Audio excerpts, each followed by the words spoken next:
कंकर में शंकर को जान लिया। इसलिए कुबेरेश्वर धाम सीहोर का महत्व क्यों है? क्योंकि वो जो उतनी सी जो जगह है कुबेरेश्वर धाम की, जो वो 2-5 एकड़ की जो जगह है जहाँ कंकर शंकर है, उस भूमि का कंकर शंकर क्यों मान्य होता है? क्योंकि वहां तप साधना का बल बढ़ा, तप साधना का बल बढ़ा। क्यों लोग वहां आते हैं और कंकर की पूजन करते हैं? और कंकर की पूजन कर कर, हाँ, एक गलती कुबेरेश्वर धाम में जितने लोग आते हो ना, एक गलती कभी मत करना। जो गलती तुम लोग करते हो हम आपको फिर समझा रहे हैं। कुबेरेश्वर धाम में आने वाले इतना ध्यान रखो, आप कंकर शंकर उठाकर पूजन करो, 5 कंकर की पूजन करो, हम मना नहीं करेंगे। पर पूजन करने के बाद में जो भी आपके वहां जो कंकर की आपने पूजन करी है उसको उठाकर एक जगह पर कहीं पर भी स्थान पर उसको ले जाकर अवश्य रखना चाहिए। जमीन पर उसको छोड़कर नहीं जाना चाहिए। पूजन करने के बाद उन कंकर को उठाकर एक और पटक कर जाओ, एक और रख कर जाओ, जिसकी तुमने पूजन करी है,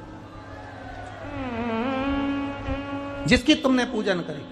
अब लोग आते हैं कंकर शंकर की पूजन करने के लिए, तो वहां पूरे ग्राउंड में पूजन करते हैं और कंकर शंकर को वहीं रखकर चले जाते हैं। फिर कोई आता है तो उसका पांव लगता है, जूता चप्पल लगता है, सब चीज। तो उसको पूजन करने के बाद उसको उठाओ और एक जगह पर रखकर जाओ, एक जगह पर उसको कहीं पर भी आप स्थान पर उसको रखकर जाओ।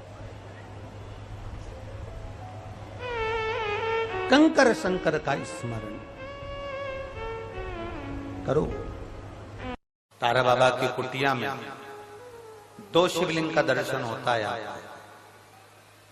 एक तारा बाबा जी की कुटिया के अंदर जो शिवलिंग विराजमान है वो पारद का शिव, दूसरा जो शिवलिंग शंकर भगवान के मंदिर के अंदर विराजमान है वो नर्मदेश्वर शिवलिंग है। 2 शिवलिंग का दर्शन, एक पारद का, एक नर्मदा जी का। जैसे सीहोर कुबेरेश्वर धाम से लाया हुआ कंकर और रुद्राक्ष औषधि का कार्य करता है। औषधि, आप लोगों में तो कोई गए हैं सीहोर कुबेरेश्वर धाम? गए हो? धन्यवाद, प्रणाम आप सबको। रखिए, साधु जाना चाहिए। 12 ज्योतिर्लिंग के मध्य में है कुबेरेश्वर धाम। हम तो गोपाल जी को और गोविंद जी को भी कहेंगे, सपरिवार एक बार बाबा के धाम जरूर है। और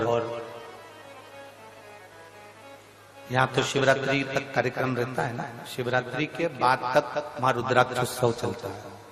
7 मार्च से 13 मार्च तक चलेगा। उस बीच में वहां रुद्राक्ष महोत्सव, वहां का कंकर शंकर होता है। वहां का कंकर अगर आप लेकर आए हैं और उस कंकर को आप पूज रहे हैं तो उसमें शिव की आकृति का दर्शन होता है। एक दूसरा, वहां का जो रुद्राक्ष है उसको पानी में कैसे भी कितने भी साल तक गलाते रहो, वो रुद्राक्ष में बदबू नहीं आती, सड़ता नहीं है और उसका पानी औषधि का कार्य करता है। इसमें भी कई पत्र से उसमें रखे,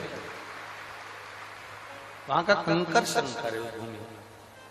हम निवेदन करेंगे आप सबको भी कि आप भी धाम में एक दिन की कथा जरूर सुनना चाहिए, सीहोर की पवित्र भूमि पर।